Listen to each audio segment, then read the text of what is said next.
بسم الله الرحمن الرحيم الحمد لله رب العالمين والصلاة والسلام على سيدنا محمد وعلى آله وصحبه أجمعين. Muito bem-vindos todos que estão aqui e bem-vindos os nossos irmãos internautas que estão participando. Esses dias recebi informação assim do pessoal que está acompanhando no sul do Brasil. Um grande abraço, um grande salam para vocês e espero que gostem. Hoje vou evitar um pouco, a minha voz não está ajudando muito, vou evitar um pouco a notícia que a gente sempre faz no início da aula, porque o encerramento da história de Sayyidina Musa, o final dela, então vamos começar já com a história, porque para dar tempo de, inshallah, narrar tudo e para que a gente possa, né, decorar bastante esse encerramento. É um encerramento muito bom, é muito importante e é muito confundido pelos muçulmanos e não muçulmanos, assim, essa parte, principalmente essa parte. Existe no Corão, existe na Sunna, só que muita gente confunde ela, muita gente acha que a forma errada, como sempre, como em muitas coisas, pega as informações dos livros israelitas, onde a gente não deve pegar nunca. Nós temos bastante informação, bastante base disso e não precisa a gente pegar. Muito bom. A gente falou nas outras vezes sobre os milagres que eles receberam, o povo de Israel, contrariaram o Sayyidina Musa, testemunharam, viram com os próprios olhos assim, os milagres dele, né? E mesmo assim eles negavam Allah subhanahu wa ta'ala, negavam Sayyidina Musa, e de tanta salvação que salvou eles, mesmo assim eles negavam e sempre falavam, nunca falaram Rabbuna ou fala nosso Deus, alguma coisa, nunca falaram assim, sempre fala seu Deus para o Sayyidina Musa, quer dizer, nunca reconheceram. Quando eu falo, olha, é seu significa que não me pertence, eu não reconheço para mim, né? Então, eles sempre foram assim, sempre contrariaram, subhanallah, cabeça de, né, miserável mesmo. Então, o que no final, depois dessa volta toda, depois que testemunharam tudo que testemunharam, e por último, não sei se vocês lembram, algo que a gente passou por ele, mas muita gente talvez não pegou firme. Quando morreu, o homem foi assassinado, um homem rico entre eles, muito rico. Eles precisavam descobrir quem era que matou ele, né? Onde eles se encomendaram a vaca para poder descobrir quem que matou, né? Essa forma, inclusive, que mataram a vaca, é a forma com que cortaram um pedaço da carne para bater no defunto, assim, para ele saber quem era que matou ele, a forma que eles usam até hoje. Até hoje eles usam, porque eles só comem carne de segunda. Porque de tanto que eles perguntaram para Allah subhanahu wa ta'ala e para o Sayyidina Musa, fala para o seu Deus fazer isso, fala para o seu Deus fazer isso, de tanto que eles perguntaram, Allah subhanahu wa ta'ala cada vez mais dificultava para eles as coisas, né? E uma das dificuldades é proibir eles naquela época de comer carne de primeira, só carne de segunda, e até hoje eles comem carne só de segunda. Proibido para eles, pela lei deles, proibido comer carne de primeira. É só de segunda, só que eles fazem um tratamento muito especial na carne deles. Eu experimentei a carne, porque é lícita para nós também. Experimentei a carne deles, é muito boa, muito macia. De tanto que eles batem, eles põem de molho na água e sal, de um dia para o outro, os pedaços de carne desossados, e no outro dia eles pegam e ficam batendo na madeira para espirrar todo o sangue que tem. De tanto que foi dificultoso para eles, né? Tanto é que quando veio Sayyidina Isa, o Cristo, quando veio, de tanto que eles contrariaram também, ele falou, eu vim para licitar aquilo que lhes foi proibido. Eu vim para facilitar as coisas para vocês, só acreditar em mim, só acreditar que eu vou facilitar. Facilitar o quê? Aquilo que foi proibido na época de Sayyidina Musa. E mesmo assim eles negaram ele, negaram até o último segundo, e as dificuldades que eles encararam, que eles tinham, continuou em cima deles. Por isso que eles negaram. Se tivesse ouvido Isa, que é o Cristo, eles teriam, né, tudo liberado que foi proibido para eles. Enfim, também por último, a entrada em Jerusalém, foram também foram proibidos, e hoje é bom saber disso, é bom os evangélicos e os cristãos em geral e os judeus, eles falam que a culpa do Sayyidina Musa por eles não entrar na Terra Sagrada e a culpa dele por eles ficar 40 anos no deserto perdidos, sendo que a culpa deles não é dele, que eles que não queriam entrar, né? Enfim, acabou o cenário todo, e depois que eles estavam perdidos, procurava, aí eles paravam para descansar em lugares assim diferentes, né? O Sayyidina Musa ficou tão desanimado com esse povo, e uma vez ele estava discursando, estava fazendo um sermão entre eles, né? Aí um menino perguntou para ele: quem é a pessoa mais sábia da terra hoje, naquela época, né?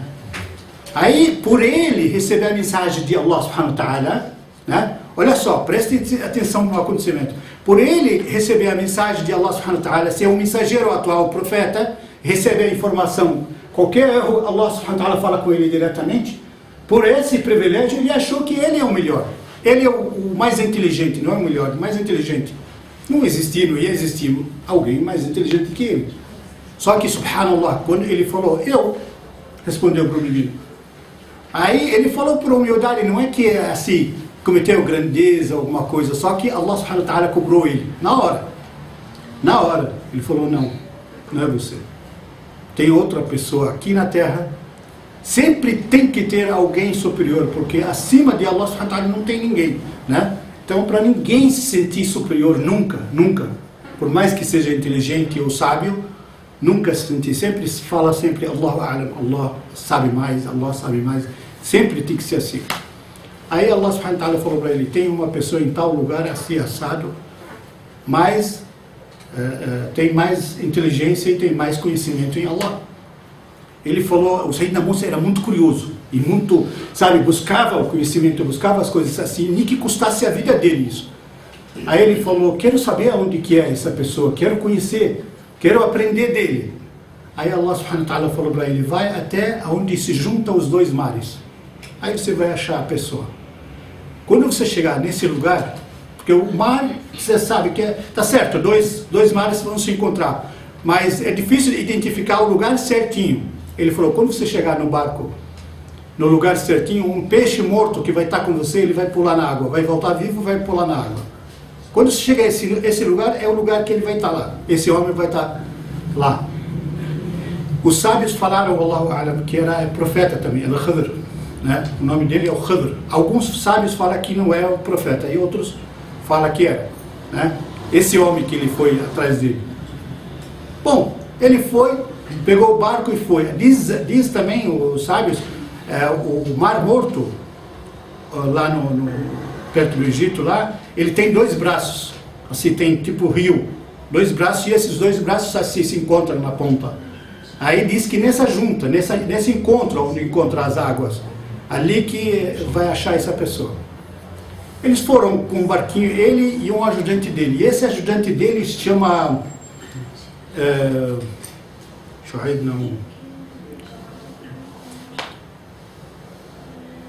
Bom, depois se eu lembro o nome eu falo. Era ajudante e dizem, Allahu a'lam, que era profeta também, esse menino. Ele acompanhava o Sayyidina Musa para tudo que é canto, ele queria aprender dele também, queria saber as coisas dele. Acompanhava para tudo que é canto. Yusha ibn Nun. Yusha, o nome desse profeta, ou desse rapaz, era novo ainda, era muito novo. Ele ajudava, ele puxava o barco, essas coisas. Eles foram andando, Sayyidina Musa cansou e dormiu um pouco no barco.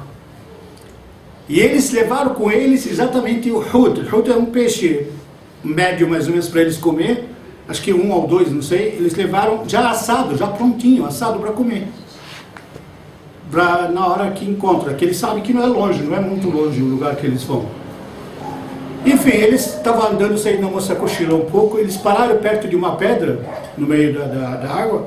Aí esse Yusha, ele olhou assim, o peixe começou a balançar sozinho. Aí de repente pulou, deu 2, 3 pulos assim, até que ele conseguiu sair do coisa e voltou na água, foi nadando. escapou. Era assado, já estava morto, pronto, assado. Subhanallah, a vida do Sayyidina Musa era muito rica de milagres, de coisas que aconteciam, muito rica. Aí ele chegou, tudo bem, foi continuar andando. Daqui a pouco o Sayyidina Musa acordou e ele falou para ele: "Laqad laqina min safarina hadha nasab." Quer dizer, achamos dessa nossa viagem cansaço e fome, né? Dá o nosso alimento para a gente comer. Ele falou: "Oh, meu Deus." Ele falou o quê? Ele falou: "Shaitan, que é o Satanás, né, me fez esquecer de te contar. Num lugar específico assim, assado, o peixe pulou do coisa e foi para a água." Ele falou: "Meu, por que você não falou? Subhanallah, é esse lugar que a gente precisa, é esse lugar que a gente queria." Ele falou: "E agora?" Ele falou: vamos voltar passo a passo." Subhanallah, eles tinham dom, né, eles voltaram passo a passo onde eles vieram e chegaram na pedra onde exatamente o peixe pulou, né? E de repente eles viram o homem em cima da pedra. Estava esperando, como se estivesse esperando eles, né? Aí fulano, ciclano, ele falou: sou eu. Ele falou para ele assim: "Será que você permite que eu ando junto com você?" Né? Assim, para ter um pouco de conhecimento. Allah subhanahu wa ta'ala falou que o homem mais sábio, quero aprender com você. Será que você permite que eu ando com você? Ele falou: "Posso permitir, mas com uma condição." Ele falou: "Qual condição?" Ele falou: "Nunca, qualquer coisa que você me vê fazendo, não me pergunta nada. Até que eu depois conto para você. Mas qualquer coisa que você vê, não pergunta nada. Combinado?" Ele falou: "Combinado." "Você vai ter paciência?" Ele falou: "Não esquenta a cabeça, vai me achar que nem, né, seu servo ali, obediente, não vou abrir a boca para nada." Tá bom, foram andando os dois. Aí o Sayyidina Musa mandou o menino voltar com o barquinho, né? Falou: "Volta lá que pelo jeito a viagem vai ser difícil e longa. Volta você." Aí ele voltou. Enquanto isso, ele estava passando um barco, né, de comerciantes assim, e o barco não era de carregar mercadorias, de carregar pessoas, transporte, né? Aí eles pediram permissão para subir, deram permissão, subiram no barco. O barco era de 2 jovens ou 3 jovens, Allahu Alam. Aí eles subiram, logo que eles subiram, andou um pouco, aí ele falou: "Desce comigo aqui." Desceu lá embaixo no compartilhamento de baixo, né? Aí ele começou a cavar o buraco dentro do barco. Aí o Sayyidina Musa falou: "O que você está fazendo?" Né?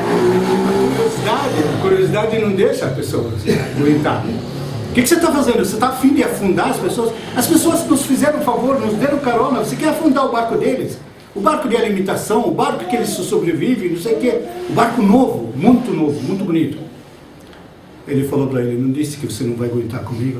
Aí ele falou: desculpe. Falei, errei, acabou. Não faço isso de novo, não sei o quê. Ele falou: "Certeza?" Ele falou: "Certeza. Prometo que não vou abrir a boca mais para nada." Tá bom. Vamos lá, vamos seguir. Se vê alguma coisa, não me pergunta nada. Tudo bem. Aí ele foram andando. Quando chegaram de outro lado onde eles iam, o objetivo deles era a praia. Andaram um pouco na praia, viram umas crianças brincando. Aí que essa parte é dura, né? Viram crianças brincando. Ele pegou uma das crianças, esse rolo, pegou e degolou. Matou a criança. Falou: "O que você fez?" "Meu Deus, isso é assassinato? Isso é assassinato sem motivo? O que você fez? Por que você fez isso?" E não sei. E ele quieto, olhando para ele falou para ele assim: "Tá vendo? Você não vai aguentar, nunca que você vai aguentar. Não vai ter paciência com as coisas que você vai ver." Ele falou: "De novo, desculpa, falhei de novo. Só que desta vez, a última chance. Se eu falhar, fala assim, não me deixa mais andar com você." Tá bom. Foram andando, chegaram numa cidade assim pequena, e geralmente naqueles tempos, as pessoas, sendo profeta, sendo qual que seja, as pessoas nas cidades têm por obrigação de hospedar um visitante, um estranho que está viajando, está vindo de um lugar estranho, de longe. Quer dizer, qualquer casa que vê eles o primeiro, tem que hospedar eles. E eles não podem pedir esmola, pedir Eles estavam sem nada, sem comida, sem nada, estavam até cansados, com fome. Aí ninguém hospedou eles, ninguém. Pessoal, pão duro, naquela cidade todinha. Aí eles foram andando, aí o Sayyidina al-Khidr, que é o que estava andando com ele viu um muro, uma casa assim meio caída, meio derrubada, e o muro dela estava inclinado para cair. Aí ele ficou preocupado. O que ele fez? Ele derrubou a parte que estava inclinada e construiu, com a ajuda do Sayyidina Musa, né? Construiu, levantou. Ele falou: a cidade inteira, nós passamos por tudo, são miseráveis, ninguém nos ajudou, ninguém nos deu comida. Você podia ter recebido alguma coisa a troca disso para a gente comer, né? Cadê? Ele, o Sayyidina Musa é impaciente, né? Sempre assim, foi e forte, né? Aí ele falou para ele: acabou. Essa separação final, acabou. Você não tem paciência, não vai ter mais do que esse conhecimento. Ele falou: Subhanallah, falei de novo, né? Ele falou: vem cá que eu vou te contar as 3 coisas que você não teve paciência de ouvir. Primeiro, o barco, né? Eu furei o barco. Você lembra quando nós andamos, depois que furei o barco, tinha um rei e um exército, uns soldados assim, estava no caminho. Eles não pararam a gente. Por quê? Porque eles viram um buraco gigante no barco. Mas na verdade aquele rei, qualquer barco novo que ele vê, ele pega a força. Se você entregar na boa, ele pega normal. Se você não entregar, ele mata tudo que está no barco e leva o barco para ele. Entendeu? Ele estava formando o exército dele e os barcos assim para o exército. Então ele levava qualquer barco à força. Então o que eu fiz? E quando é novo, não leva qualquer barco. O que eu fiz? Furei o barco para ele ver que um barco furado salvei o barco para quem? Para esses jovens pobres que precisa trabalhar, realmente precisa trabalhar. Segunda parte, segundo it, né? Quando ele matou o menino, diz que aquele menino parecia que tinha um capeta dentro dele. Por quê? Ele nasceu já assim, já nasceu daquele jeito. Tinha 2 pais pobres e religiosos, muito religiosos. Então esses pais dele, ele ia destruir eles moralmente, ia destruir de tudo, entendeu? Então o que Allah subhanahu wa ta'ala, esse é o conhecimento de Allah subhanahu wa ta'ala, não é do homem. Allah subhanahu wa ta'ala quis que ele degolasse, e na hora que ele degolou ele, na hora que degolou, a mulher ficou grávida, a mãe desse menino. Para quê? Que Allah subhanahu wa ta'ala deu para eles um filho muito benevolente, assim, muito educado, muito religioso, para tratar bem esses pais que merecem, que são religiosos, né? Então aquele menino ia dar um trabalho terrível, porque ele recebe essas informações de onde? Tá certo que Allah subhanahu wa ta'ala cobrou o Sayyidina Musa e falou para ele assim: ele é mais inteligente, ele é mais capacitado. Só que na verdade ele recebe, esse homem mesmo, ele recebe a informação de Allah subhanahu wa ta'ala, não é da cabeça dele. Tudo bem. Terceira coisa, o muro. Ele falou: esse muro é de 2, esse daí é mais milagroso ainda, mais, sabe, mais valioso. Ele falou: esse daí é de 2 órfãos, 2 meninos órfãos, vivem sozinhos na cidade. E essa cidade, como você viu, uma cidade que quase um come o outro. Cidade miserável, cidade que ninguém, para ninguém, um quer devorar o outro, né? Então se eles puderem, eles devoravam esses meninos. Aí construiu um muro, por quê? Porque debaixo daquele muro havia uma fortuna dos pais. Dizem os sábios que talvez do 6º pai, o 6º avô, alguma coisa assim, que era muito virtuoso. Se esses meninos são virtuosos, Allah subhanahu wa ta'ala preservou aquele شو بيسموا الكنز بالportuguês? Tesouro, exatamente. Preservou aquele tesouro para aqueles meninos, né? Gerações e gerações. Cada vez que ia cair a parede, Allah subhanahu wa ta'ala preparava alguém para poder construir essa parede de novo, voltar a ela de novo. Enfim, 3 coisas perfeitas, quer dizer, tinha uma visão gigantesca para o futuro, subhanallah. Aí, no final, ele estava na praia, né? Eles saíram daquela cidade para se parar, para cada um ir para um lado, se pararam até a praia e observaram os dois, ficaram observando. Aí, de repente, eles viram um pássaro gigante. Desceu, do céu, assim, estava voando, desceu do céu e colocou o bico dele assim na água e subiu. Aí o Khidr, alayhi salam, o profeta falou para ele, está vendo aquele pássaro? Ele falou, sim. Ele falou, o que ele tirou do mar? Do alto, né? Da água lá de dentro. Tirou alguma coisa? Ele falou, deve ter tirado, mas nem deu diferença. Ele falou, deu diferença no mar? Ele falou, não. Ele falou, assim o conhecimento de Allah subhanahu wa ta'ala e assim o poder de Allah subhanahu wa ta'ala que dá diva para as pessoas, né? Praticamente, se Deus der para todas as pessoas, para todo mundo, e riqueza para cada um, não vai diminuir isso do patrimônio de Allah subhanahu wa ta'ala, a mesma coisa que aquela água que aquele pássaro tirou. É insignificante, praticamente para Allah subhanahu wa ta'ala não é nada, né? Olha só o conhecimento. Isso, para ele, de um lado, para ele perceber, para o Sayyidina Musa perceber, ter a humildade. Se alguém falasse dessa parte de conhecimento, falar, sim, tem alguém maior, alguém que tem mais conhecimento. E de outro lado, para a gente perceber, a gente fica preocupado, às vezes, quando levanta, sabe? Quando levanta as mãos para o céu, muitas pessoas falam assim, vou pedir para Allah subhanahu wa ta'ala, eu tenho vergonha, para que eu vou pedir? Vou pedir o quê? Vou pedir, eu não fiz nada direito, eu não fiz, sabe? Não agradei a Allah subhanahu wa ta'ala, vou pedir. Não, pede o que você quiser. Allah subhanahu wa ta'ala, a riqueza dele e o que ele tem, não tem limite, não tem fim. Pede, ele te dá. Quando Allah subhanahu wa ta'ala vê todos os servos dele ao mesmo tempo fazendo o pedido, ele fica satisfeito, ele fica feliz. Ele fica feliz quando a gente mostra a necessidade para eles.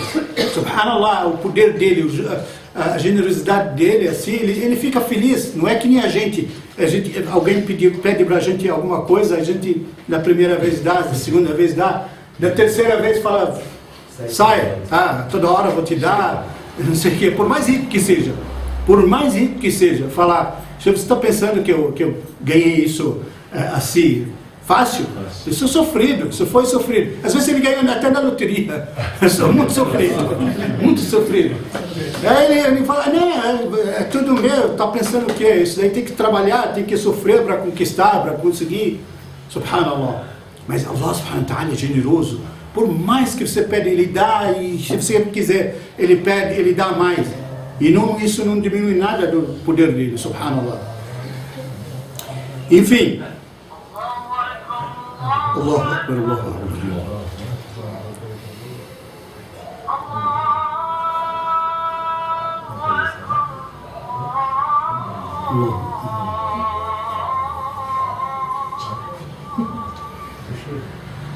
Enfim,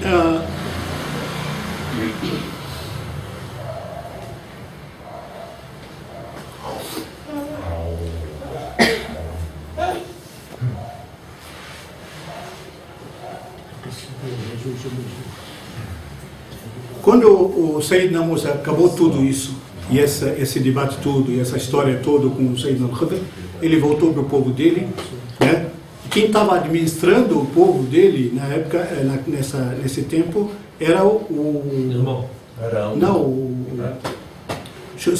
Yusha ibn Nun. Yusha. Esse menino Yusha, profeta. que é o Sayyidina Harun, que é o irmão dele, estava um pouco doente e já estava perto da morte dele. Enfim, quando o Sayyidina Musa chegou, dias depois, o irmão dele faleceu, o Harun, né? E o Sayyidina Musa, 2 anos depois dele, também faleceu. Quem assumiu, naquela época, era esse Yusha, esse rapaz jovem do povo do Israel. Era muito... E dizem que esse Yusha era tão virtuoso, tão religioso, da descendência do Sayyidina Yusuf. Vocês lembram que a gente falou que tem os tribos, né? Os 10 dos irmãos diferentes do Sayyidina Yusuf? Até hoje a descendência deles é ruim, até hoje. E os que são da descendência do Sayyidina Yusuf e do Binyamin, que é Benjamim, são melhores, são religiosos, geralmente em todas as gerações sempre foram religiosos, sempre foram virtuosos, né? Aí o Sayyidina Musa, quando veio para morrer, subhanallah, até nisso ele tem histórias, até nisso, né? E era muito forte, muito nervoso. E como eu falei das outras vezes, o profeta ou o mensageiro, sempre o anjo da morte consulta eles antes, por educação, né? Vem como pedir permissão. Eu vim, Deus me ordenou para tirar a sua alma, posso? Aí Sayyidina Musa, quando ele falou para ele assim, Sayyidina Musa socou ele. Socou ele, socou o anjo, né? Ele era muito tenso, muito nervoso assim. Ele falou, a mim? Agora? Ele falou, é. Aí o anjo da morte não falou nada, não falou nada. Então, lógico, o tamanho do anjo da morte, se ele quiser aparecer, ele só de olhar para ele, assusta ele, derruba ele. Só que o que ele fez? Ele pegou as coisas dele e foi embora. Foi embora, voltou para Allah subhanahu wa ta'ala. Ele falou, o Senhor me mandou para alguém que não quer morrer. Não quer morrer, está nervoso. Ele ficou nervoso, como lógico, Allah sabe o que ele fez. Ele viu o que ele fez. Aí ele falou, tá bom, então volta lá e fala para ele fazer o seguinte. Muitos historiadores, muitos até dos árabes, sabe o que eles falam? Eles falam que o anjo da morte queria tirar a alma dele e ele não quis.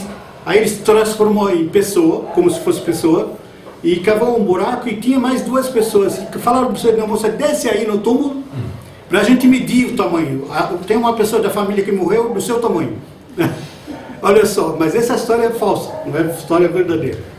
A verdadeira, Allah subhanahu wa ta'ala falou para ele, desce lá e fala para ele, colocar a mão dele era gigante, ele era tamanho gigante mesmo, Sayyidina Musa. Ele falou para ele, fala para ele colocar a mão dele, abrir a mão dele assim e colocar em cima de um touro. Em cima de um touro na terra. Aí eu vou dar para ele, por cada fio de cabelo que a mão dele cobrir, 1 ano de vida. Por cada fio.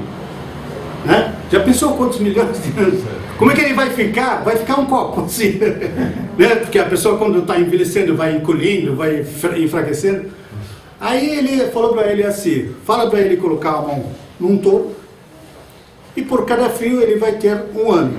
Aí Sayyidina Musa não esperou o anjo da morte, não falou, quer dizer, ele falou para ele a sugestão, mas não falou com ele diretamente, ele foi falar com Allah, porque Allah falava com ele direto. Aí ele falou, Ya Rabb, wa ba'da dhalik. E depois disso? Ele falou, depois disso a morte. Não tem jeito, não vai escapar. Pode até ser assim adiado. Allah subhanahu wa ta'ala não permite isso. E ele sabe que o profeta não vai desobedecer, né? Mas Allah subhanahu wa ta'ala, olha, ele muda, ele tem poder de mudar a idade, a vida de qualquer pessoa, mas não muda. Isso já está traçado. Qualquer um já tem uma certa idade e acabou. Não se muda, né? Aí Allah subhanahu wa ta'ala falou assim, só para agradar ele, né? Porque ele sabe que não vai. Ele falou, e depois disso ele falou, a morte. Ele falou que seja agora então. Para que o sofrimento? Para que depois de todo esse tempo ficar ainda a sofrer, velhice, não sei o quê? Ele morreu, acho que dizem, Allah não falaram exatamente. 120 anos. Acho que até menos. 120, é. Acho que é menos, falaram Allah. Enfim, morreu, tirou a alma dele e ele, antes de morrer, ele desejou, ele pediu, fez um desejo da Allah subhanahu wa ta'ala, ele falou, já que eu não consegui entrar na Terra Sagrada, o sonho dele era entrar na Terra Sagrada e ser enterrado dentro da Terra Sagrada, né? O sonho dele. Ele falou, já que não consegui, pelo menos me faça ser enterrado próximo à entrada de Ilha Quds, né? Aí diz que foi enterrado, foi realizado, e o Sayyidina Muhammad sallallahu alaihi wasallam, quando narrou a história de Sayyidina Musa, ele falou, se eu estiver agora lá em Jerusalém, eu podia mostrar para vocês exatamente onde é a flor vermelha, não sei como que chama o sinal. Ele falou, ia mostrar aonde está enterrado Musa, alayhi salam. É um tiro de pedra com a mão, assim, tipo tirar a pedra com a mão da porta de Jerusalém até o túmulo dele, né? Não é muito distante, é muito perto, muito perto. Allah realizou o desejo dele, subhanallah. Sobra essa história rica, essa história linda do Sayyidina Musa, dá até dó de acabar. Está acabando, já acabou a história do Sayyidina Musa. Já são 7 capítulos que a gente está fazendo, e bem caprichado, bem explicado, né? E subhanallah, e mesmo assim dá saudade de tantos milagres, de tantas coisas que ele teve, que ele recebeu, e mesmo assim ele desejava, ele mesmo falava assim, que ele soube, não sei como, Allah, depois você veja a história, ele soube da nação de Sayyidina Muhammad, que é nós. ele soube como eles vão viver e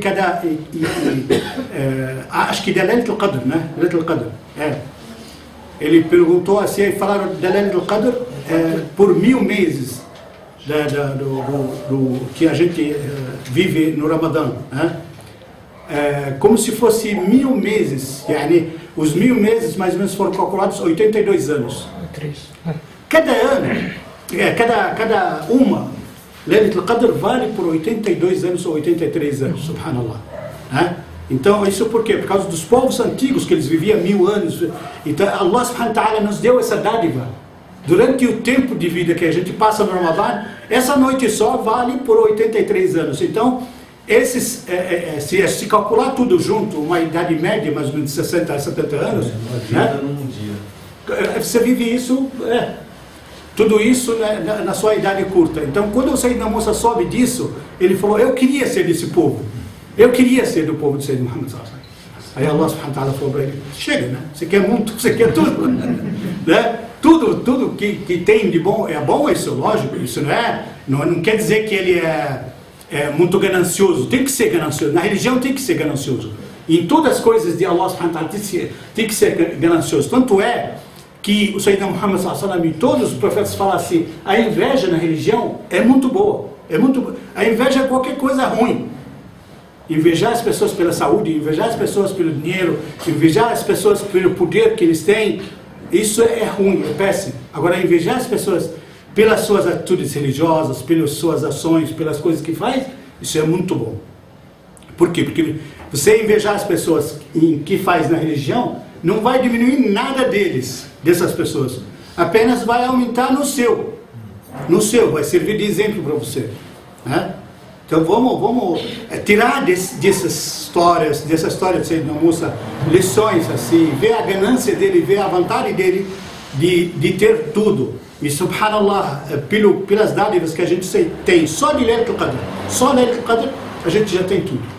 Wallahi, a gente já tem tudo. Se a gente fizer só Laylat al-Qadr perfeito, e o resto, lógico, tem que completar, tem que fazer. Allah subhanahu wa ta'ala nos salva porque isso, quase tudo que a gente necessita, né?